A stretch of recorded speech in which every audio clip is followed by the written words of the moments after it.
So starting our notes for 6.2.2, we have a system of equations here.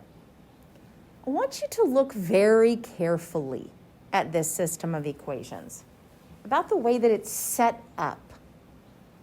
I want you to see if you can compare it to the systems that we did last class. Is it set up the same way? Does it look different? Yeah. So we want to figure out, what is it that makes this different? So the striking difference, actually is a pretty big difference to me, is if you take a look at both of these equations, only one of these equations has the variable isolated. Just one. Whereas last class, both of the equations had the variable isolated. This is a pretty big difference. We're still going to use substitution for it, though. As long as we have one of the equations where the variable's isolated. That's really it. Bare minimum. That's really all I want. Just one of them. So let's take a look. I know that by looking at the very first equation, I know that the y has been isolated. I'm going to find the exact same variable, y, in the other equation. Don't care if it's isolated or not, but I'm going to find it. Now, I know that I'm going to take what I know y to be equal to, and I'm going to substitute. Well, substitute's just a fancy way to say plug it in. That's it. The first equation, I am told what y is equal to. I'm told it's equal to 7x minus 5. So I'm going to go to the other equation, and everywhere I see a y, I'm going to rip it out, and I'm going to replace it with 7x minus 5. So here's what I propose we do. Take a look at the equation where the variable is not isolated, so the one that I boxed and highlighted. In that equation, I'm going to start writing the whole equation down. But wherever I run into the box, I'm going to rip it out and open a big old set of parentheses. So 2x plus, there's the y, parentheses. Big open spot. Equals, continue writing the equation. So if you take a look at this, it should look like 2x plus empty spot for y equals 13. Now, in that empty spot, that's where we're going to plug in what y is equal to. So go back to the first equation where we highlighted 7x minus 5. And we're going to put 7x minus 5 in that big empty spot. I have a couple of questions that I want to ask myself as I'm going through this. One, is my substitution successful? Yes, it's all x's now. This is good. So successful, yes, check. 2, do I really have to have the parentheses at this point? Are they necessary? I don't think so. The only time they're going to be necessary, and we'll experience this later, is if we have a number attached to the parentheses. So if I had something sitting right in front of those parentheses inside the green box, yes, I have to have them. But at this point, I don't think I do. So I'm going to rewrite what I have, no highlighting, no parentheses.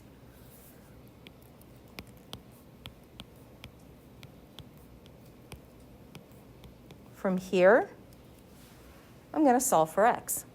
I actually really like the way this one's set up because the x's are already together. I notice that they're both on the same side of the equal sign, so I'm just going to go and put them together. And they're right next to each other. There's nothing in the way. So I'm going to add the 2x and the 7x. It's going to give me 9x. Drop down the minus 5, drop down the equals, drop down the 13. X's are all together. Now let's start moving the numbers away. So let's add the 5. Get it away. Drop the 9x. Now this negative 5 plus 5 is 0. So I could put plus 0 if I wanted to. That's not really necessary. Drop the equal sign, add the 13 and the 5. That's going to give me 18. In the home stretch for x, let's get rid of that 9. I know that 9 divided by 9 is 1. But I also know if it's 1x, I don't need to write the 1. And then 18 divided by 9 is going to be 2. Okay, I found x.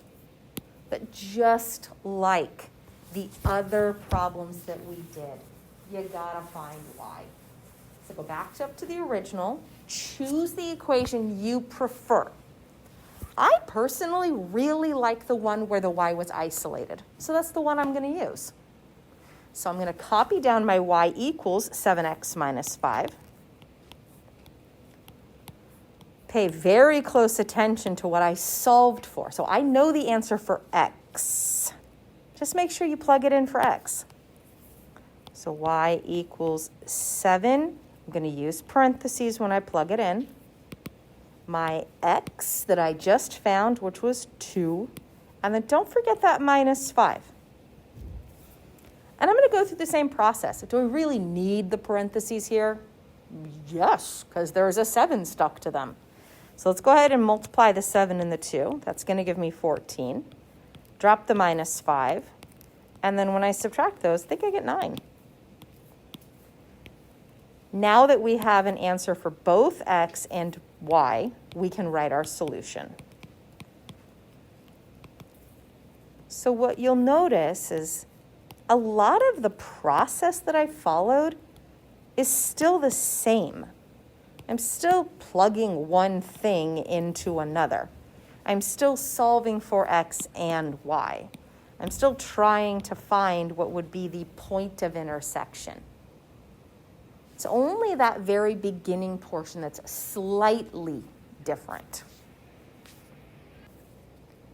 Well, moving on, let's take a look at the next one. I want to look to see. We are still doing an algebraic method. Now, I only want to use substitution if, because there's more. I'll show you other ways to do this too. I only want to use substitution if at least one of the equations has an isolated variable. At least one. If 2 of them do, that's great. That's like last class. But if I have at least one, then I'm good. And I think I do here. So the x is isolated. So I'm going to go to the other equation where the x is. And I'm going to plug in what x is equivalent to. I'm going to do the exact same thing that I did before. I'm going to start writing the equation where the variable is not isolated. So where the x's and the y's are all smashed together. What I'm going to do, every time I see the thing I want to substitute, I'm going to open a big set of parentheses. I'm going to create a hole. So I see the x. I'm going to open parentheses for the x. But then I'm going to continue writing the equation. Minus 4y equals 23. Inside that hole that I just created, that's where I plug in what x is equivalent to from the first equation. That's where negative 5y minus 4 goes.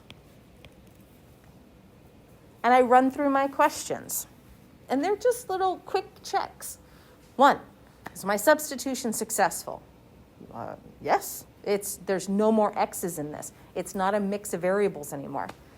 2, do I absolutely have to have the parentheses? No, because there's nothing stuck to them. And the highlighting was there just to help me. So I think I'm just going to copy this down now with no parentheses and no highlighting because it's not necessary. Actually, sometimes it can be distracting when you have stuff in there that's not necessary. Now we solve. Now, I know that the 5y and the 4y are on the same side together.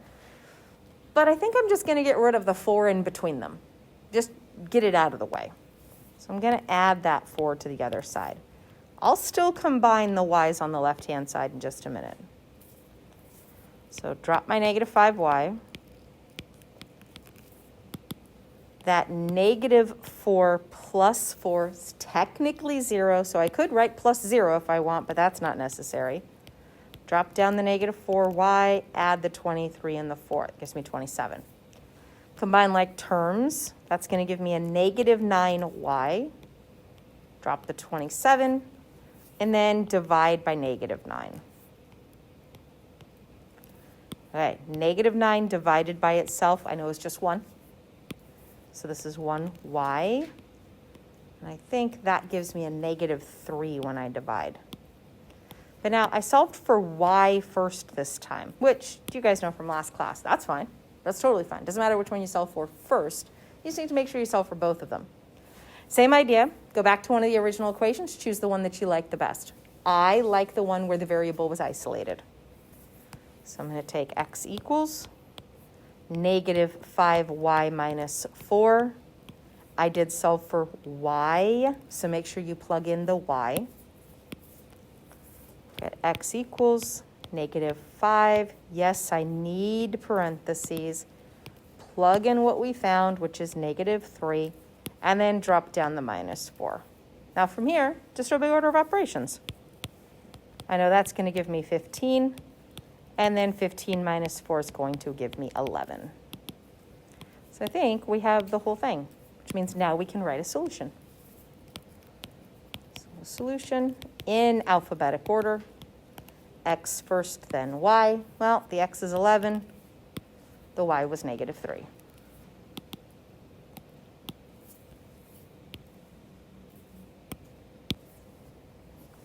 So in this one, before I go charging ahead, I want you to see if you can get this substitution, successful substitution. So we want a single equation that has only one variable in it. Remember to use parentheses when you plug stuff in. We notice that the first equation is the y equals. That's the one that's isolated. So we're going to find that exact same variable in the second equation. The second equation is where the y is going to get ripped out and replaced. What we're going to replace it with? 5 minus x. So let's start writing the second equation. So there's the 4x plus 2. Oh, there's the y. Big parentheses, rip it out. Equals 10. So it should look like the second equation, where all of the x's and y's are smashed together, except now we've got a big hole where the y is. Where that big hole is, that's where the replacement's going to go. That's where we're going to cram in 5 minus x. Okay, successful substitution. Yes, absolutely. You have only x's now. Well, and some numbers, but only x's. Second, do I have to have the parentheses? Yeah. Yes, I do. Because of the 2 that is stuck to the parentheses. So in this case, because I have the 2 right up against those parentheses, I can't get rid of the parentheses. I'm not allowed to. But I think I can get rid of the highlighting. So let's get rid of one distraction. So we'll bring down the 4x, the plus 2, the parentheses, the 5 minus x, and the equal 10. All right. Well, we have a problem we have to deal with here. Yes, we have only x's, except one of those x's is trapped inside parentheses, which means you have to get rid of the parentheses. But I couldn't get rid of them a second ago. This goes back to a warm-up we had last class period. If you have a number or a variable or something stuck to a set of parentheses, right in between the 2 and the parentheses, right in between those two, that's technically a multiplication dot, technically. So what you and I need to do is we need to actually multiply. So I'm going to take the thing on the outside that's stuck to it, which is the 2, and I'm going to multiply it times everybody inside. So I'm going to do 2 times 5. That's going to give me a 10. Well, it's a positive 10. It's positive 2 times positive 5. Then I'm going to do positive 2 times negative x, and that is going to give me a negative 2x. I got rid of the parentheses, but you got to make sure you bring everything else with you too. So let's drop down the 4 and the x. We'll drop down the equal sign, and we'll drop down the 10. Now it looks like the problem that we just did. So since the parentheses are gone, now we can continue solving. All right, the setup on this looks a lot like the last one to me. I know that the 4x and the 2x are on the same side, but I don't like the 10's in between them. So I'm going to move the 10. Drop the 4x down. I know that negative 10 or positive 10 minus 10 is 0. So I could put plus 0, but that's not really necessary. Drop down the minus 2x. Equals, and then 10 minus 10 is 0. Okay, let's keep going. We still have x's. If we still have x's, we can solve. I know that 4x minus 2x is 2x. Drop down the 0. And then we still have to get rid of the number in front of the x. And I know that 2 divided by itself is just 1. So I think we get x equals, oh, it's actually kind of nice. When you have 0 in the top of a fraction, the answer is 0. All right, we got x. Now, same process as before. Go back to the original equations. Pick the one you prefer. I like the one where the variable's isolated. I think it's less work. And it's not that I'm looking for the easy way out. If it's less work, then there is less opportunity for me to make a mistake. That's the way I see it. So I'm looking for the one that I think is the least complicated. All right, I solved for x, so make sure that you replace x. That's going to give me y equals 5 minus, and then I got 0. Notice in this case I didn't really need the parentheses, but having them there doesn't really cause me any problems. I know that 5 minus 0 is 5. It looks like I have my answer. So my solution here, written as a point, which we know is x comma y, which is in alphabetic order. The x is 0, and it looks like the y that we found was 5. So there's our solution for this one. So notice the slight difficulty change here. Simply, really, just that small existence now of having to multiply when we plug something in. So it was the fact that we had to distribute the 2 and the 5x, or the 2 to the 5 minus x. Had to be done. Okay. Why don't you see if you can set this one up and see if you can answer it all the way through. So practice problem from beginning to end.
So I ask myself, does 0 actually equal 0?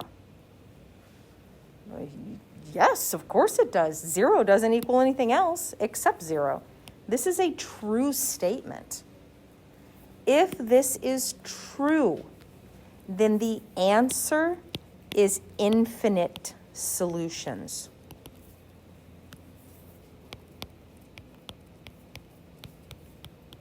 It's not x equals 0.